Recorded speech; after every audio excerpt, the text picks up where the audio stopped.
regarding this current situation in Manipur, yes, we all know the situation at present is still very, very fragile, and the violence has been raging on since last year, since March, April 2023, and there is still no end in sight.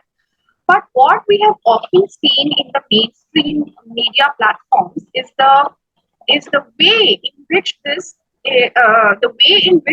tragedy has been defined as a proxy war, as an ethnic conflict, as an ethnic clash. So you know these are certain terms which have failed to explain the real reasons behind this violence and also its long term consequences. The conflict goes beyond something called ethnicity or ethnic boundaries. The genocide that is happening systematically, the genocide of the Hindu majority indigenous Meitei Manipuris, Vishnupriya Manipuris, Gorkhas, Tamil Hindus, Biharis, and Bengalis who have been residing in Manipur for a long time now and considered for whom Manipur is their home. This genocide is going on for over 400 days now. And immediately after the election results were out, the Lok Sabha election results, Kuki terrorists began launching large scale terror attacks in Jiribam district, which is situated at the Manipur Assam border. The Meiteis of Jiribam, the local Meiteis, they were attacked mercilessly. Their houses were burnt, and it was reported that over 2,000 people were displaced by the 13th of June. Now, why did these terrorists, why did they choose Jiribam in particular? Now, see, we need to connect several dots here together, okay? Because Jiribam is a critical communications hub. It connects Manipur with the rest of Bharat. There have been many attempts earlier as well by Christian Kuki terrorists to halt the construction of the crucial Imphal Jiribam railway connectivity project in whatever way they can. The larger objective behind this particular project that I'm talking about, the Imphal Jiribam railway project, is to connect all the state capitals of India with the Northeast. So it has its own strategic and economic significance for not just Northeast India but for the rest of Bharat as well. It is definitely going to help India in its defense and military operations to counter Chinese influence over Myanmar and Southeast Asia. But as I said, the construction work of this infrastructure project has been frequently disturbed by church funded militant outfits in the region.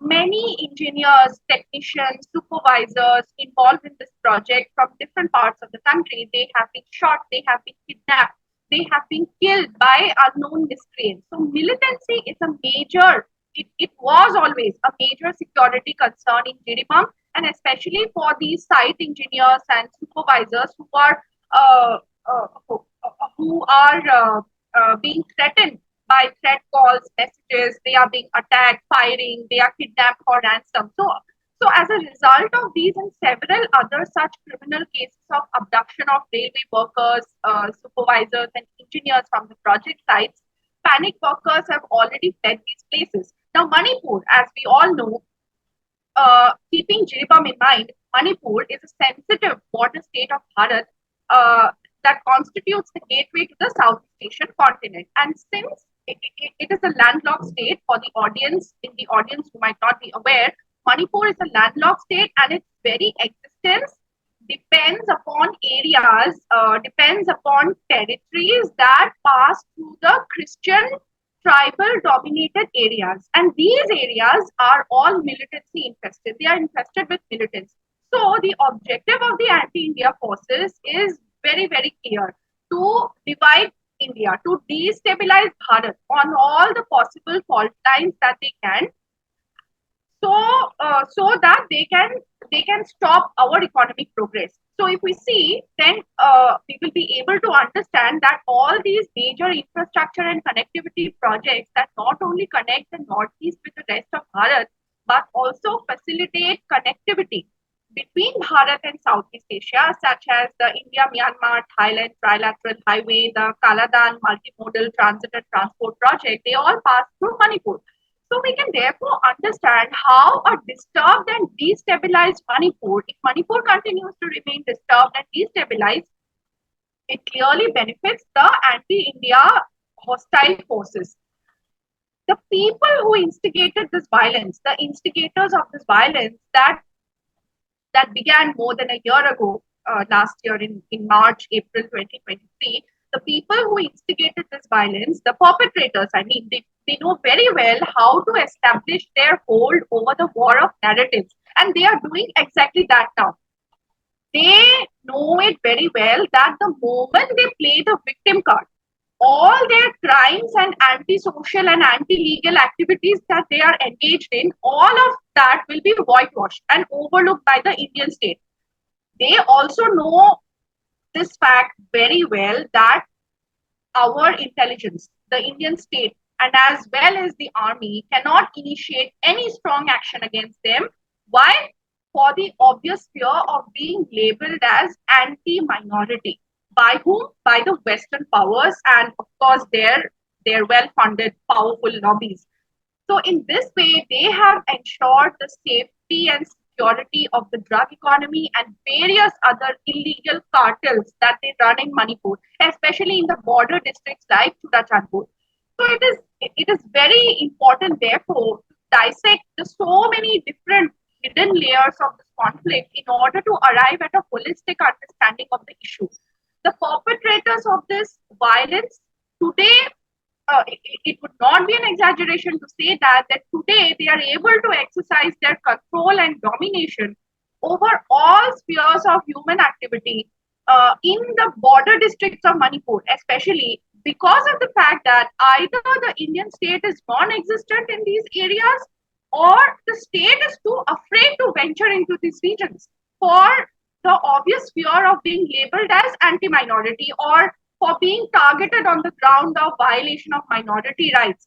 You know, so uh, so quite long back before 2023, when the violence began, the ground was already made fertile for this genocide and ethnic cleansing of the native inhabitants of the region to completely change the cultural ecosystem, to completely change the cultural makeover of Manipur as such.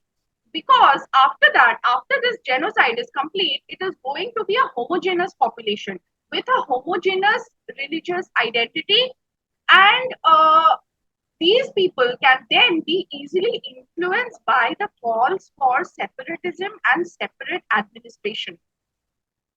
The Hindus of Manipur, their population is declining almost every decade, and at present they are being pushed towards further annihilation because of the current violence. Every day we get to hear news about the blockade of essential goods, extortion, and terrorist attacks on truck drivers who were attempting to carry essentials to the Imphal Valley, where a majority of these Maitis reside. Uh, these kinds of news have become so frequent every day, and these blockades have caused shortages of essential supplies of food, medicines, and as well as steep price hikes. So the future, it does not at all bode well for the Dharmic civilization in Manipur.